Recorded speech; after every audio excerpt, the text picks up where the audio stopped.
Hi there, and thank you for joining us for this training session on Daycamp, part of a safe faith family. This is a training session on the safety and risk management policies for Daycamp at Victoria Pacific Rim Alliance Church, and I am Pastor Kyla Ward.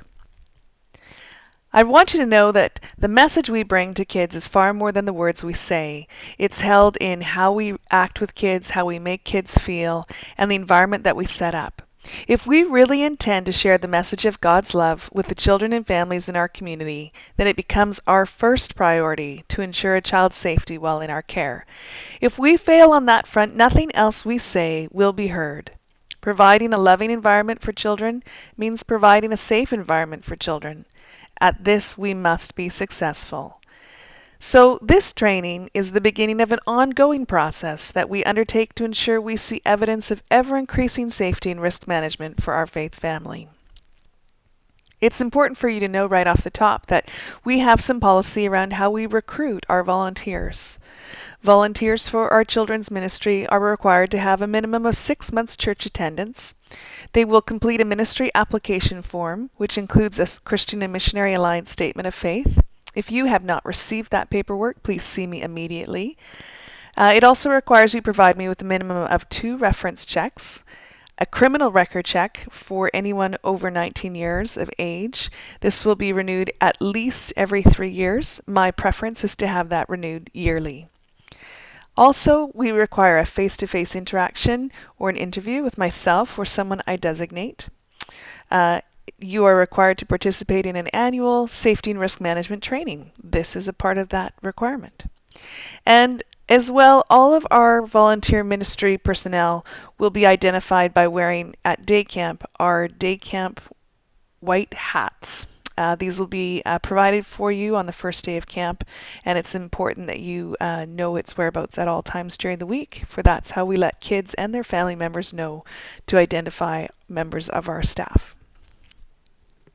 One of the best ways we can ensure a child's safety throughout the week is that we know where they are at all times. We have developed a very useful sign-in and out policy at Daycamp, and it's really important that you understand how that policy works. On the first day of camp, all campers and their families will come to the registration station located in the main foyer. From there, they will be directed to the camper's home base for the week. You, the volunteer leaders, will be at the home base to receive children. As they arrive, their parents will be required to sign them in, or whatever designated guardian is with them will be required to sign them in. And as well, they will be required to return at the end of the day to the same home base to sign the child out. The sign in and out must be done by a parent or a guardian, or there is an option for a parent on the registration form to designate an alternate as well. That designation must be in writing.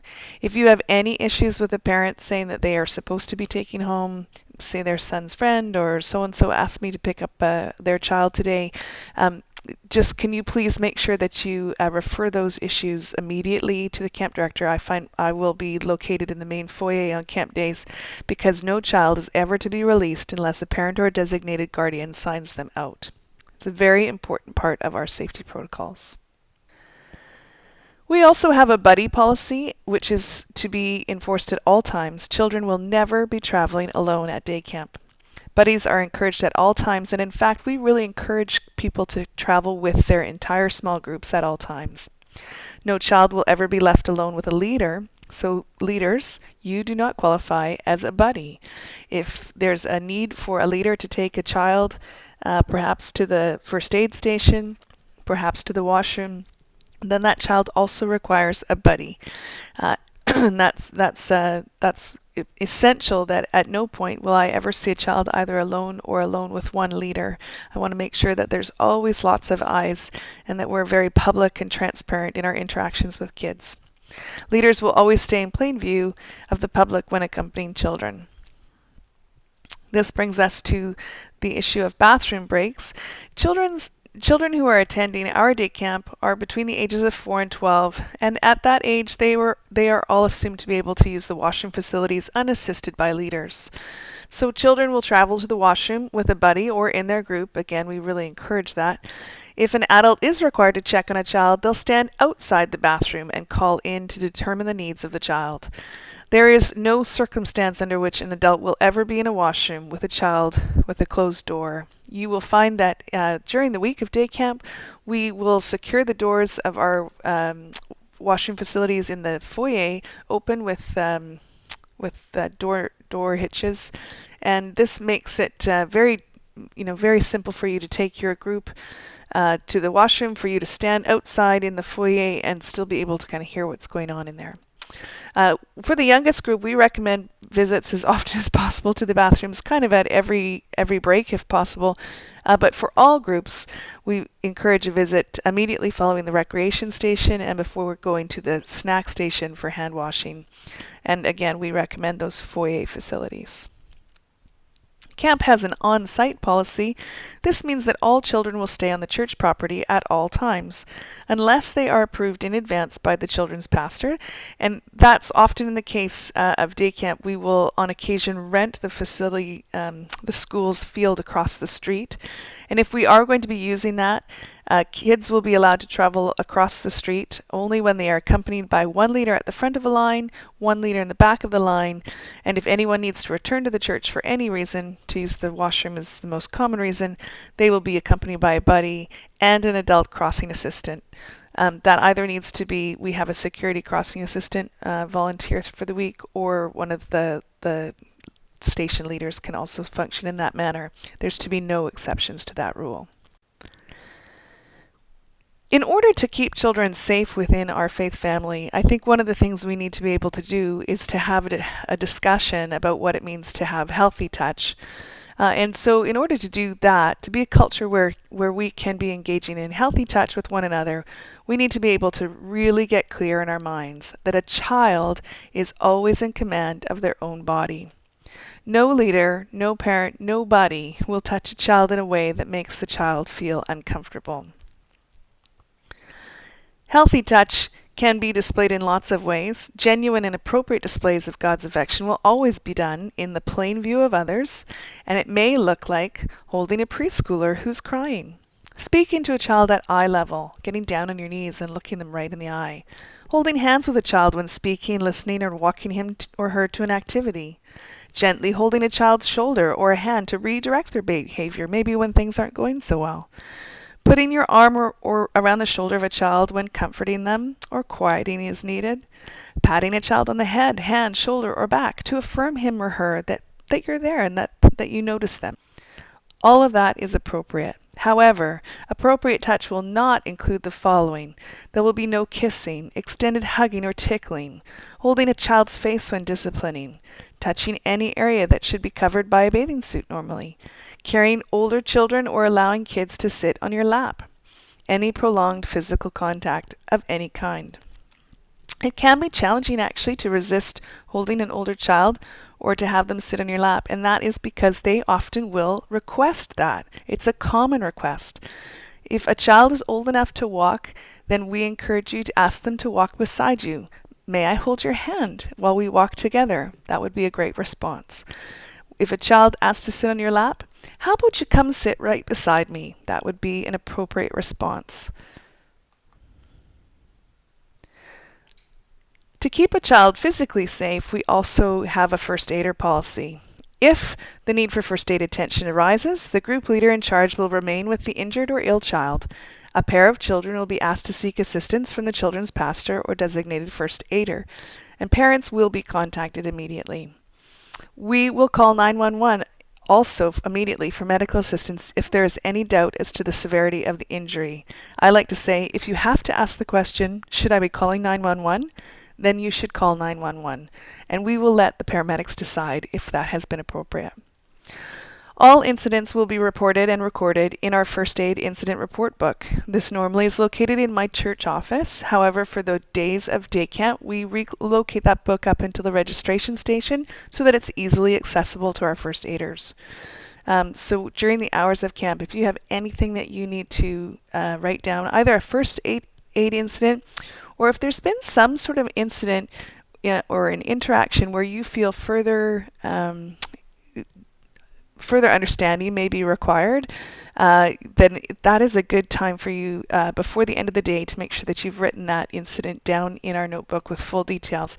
I like to just remind leaders, if you think this is something that a parent might want to know more about, then that's the kind of thing we want to write down. It's so much better for me to know beforehand and upfront if there's been an incident, maybe an interaction between two kids, maybe an interaction between yourself and a camper that may have been misinterpreted, whatever incident it is that may have just gotten on your radar as that was a bit unusual. I'd like to hear about those up front, and so your best recourse is to make sure you put full details down in the incident report book. I check that book every day at the end of camp. In the case of an emergency, group leaders will collect all children in the group and escort them to the meeting place. For day camp, our meeting place is in the back parking lot. That's because the back parking lot will not have any cars parked in it for the week of camp. So once at the emergency meeting place, which is the back parking lot, leaders will again count their children. No one will re-enter the building under any circumstances without permission from the responding emergency professional on site or the lead pastor. Only after all children are accounted for and after having heard permission from the children's pastor or lead pastor will children be released to their parents' care. In the case of an emergency, we will be requiring a parent or a guardian to sign them out, regardless of who has been maybe given written permission. In these emergent cases, if we have to release children outside of our regular scheduled time, it will be only to a parent or a guardian. In the event of a danger that presents itself where the children's best interest would require them to remain locked down, the leaders will immediately take a head count and report to the children's pastor if any child's unaccounted for. The group leaders will then assemble their children in a tight circle and remain with the kids as quietly and calmly as possible. Where possible, the circle should be located in parts of the rooms out of direct sight lines from the door or any windows. Again, in the case of a lockdown due to a potential threat where we may have to alter our schedule, we will only be releasing kids to their parents or their guardians. This policy on bloodborne infection control perhaps exceeds what will normally come up in the week of a day camp leader. However, the policy is important, and there are two things that I really want to bring to your attention. Really, there's two basic things here. In order to stay safe and healthy for the entire week of camp, we want to be encouraging all leaders and campers to wash their hands often using soap, and to remember we report all first aid needs immediately to the camp first aider. The camp first aider is the most familiar with all our first aid policies, including this one. And so it's really important that you not be trying to do all things for all people. There are lots of people to support you during your week at camp, and the first aider is there for sure to help. Also remember to report any extraordinary events to the children's pastor. The policies here, you can read it if you like, but again, washing hands and using our first aider. Any person believing that a child is in need of protection shall immediately report the situation to the Ministry of Children and Families. This is not only our internal policy, but this is actually BC law. Any person to whom a child discloses information regarding abuse of any kind, physical, sexual, neglect, verbal, must immediately report the situation to the Ministry of Children and Families. Again, this is not an option for you. This is part of the way that as a society we have chosen to protect children. The children's pastor will be informed of the report being made and shall provide support for the person reporting the incident. I don't need to know all the details. You can keep confidentiality between you and the child, but I would like to support you in that. Make sure you have the numbers and the proper forms that need to be filled out. All the paperwork is done properly and well. I will also inform the lead pastor that action has been taken. I don't disclose any information that would compromise confidentiality in that report. Under no circumstances will a volunteer speak to media or public inquiries. These are highly confidential matters. All I can say on this matter is that I do have a great deal of trust for the Ministry of Children and Families and have seen some really positive results come out of inviting them to take notice of a situation in the past. And so my hope is that you would not hesitate to act when you are required to act. And if you have any questions about that, you can see me for more information. We have developed recently a social media, Facebook, email, text policy. It's always under review as things are changing, but in general, we want you to know that our church's strong preference is for any non-day camp contact to be limited to phone calls, standard mail, and public meeting places. As much as possible, if it becomes sort of out of your realm and a child somehow invites you into an electronic contact, they send you an email or they friend you on Facebook, then we encourage you to make sure parents are informed of this, that they're included, maybe that they're CC'd on the emails, that they're included in any messages with the child. You need to know that no photos or videos of any church-related events or relationships are to be posted anywhere by anyone other than a member of the pastoral staff. It's not okay for you to take video or pictures and then post them on your personal Facebook sites. That's not okay. The only time that can happen is through the pastoral staff. We sometimes post things, but we go through the proper channels and make sure we have all the proper release forms signed and permission to use it. You do not have that permission. Finally, as a personal standard, all staff and volunteers are encouraged to abide by the suggested Facebook ethics of posting only that which is true, that which is positive, and that which is necessary. Not just for the week of day camp, but we encourage you to contribute positively to these social media sites at all times. Again, any statements, comments to the media, responses to allegations and requests for information, answers to questions, or any other inquiries of any nature will only be responded to through the Senior Lead Pastor's office. In order to keep children safe during the week of camp and actually throughout the year, our church leadership has committed to provide a safe physical environment for children and youth. But you're a part of that process. Any hazards or areas in disrepair that are brought to your attention that you notice, those are to be immediately brought to the attention of the children's pastor and reported to the maintenance request file in the main office. That way we can quickly follow up on them. So if you walk by and see a loose board and there's a rusty nail sticking out of it, don't just go, oh wow, someone might get hurt by that. It's actually part of our policy that you will make sure that's brought to my attention so that we can make sure that it gets followed up on immediately and that our facility remains a safe place for everyone. That's been a lot of policy, a lot of talk, a lot of words, but in the end, I really want to bring us back to the beginning. If we really intend to share the message of God's love with children and families in our community, then it must become our first priority to ensure a child's safety while they're in our care. If we fail on that front, nothing else we say will ever be heard. Providing a loving environment for children means providing a safe environment for children, and at this, we must be successful. I thank you for your time listening to this policy. There's been a lot of thought and a lot of time put into creating it. And I just hope that you will review it as you feel necessary to make sure you feel confident in it.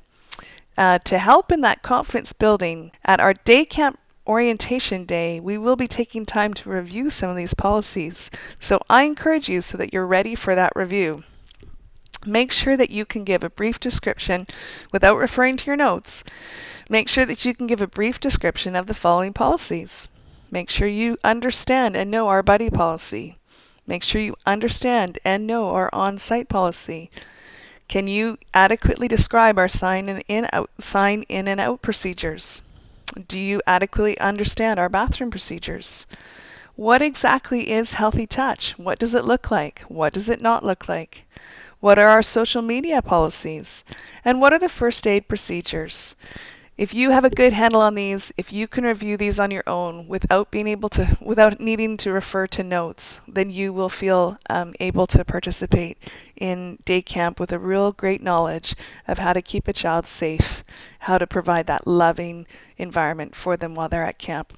All this so that the message of God's love doesn't have to be in any way impeded, but can be clearly heard and felt and known. Thanks for your time. I look forward to seeing you at the Day Camp Orientation Day.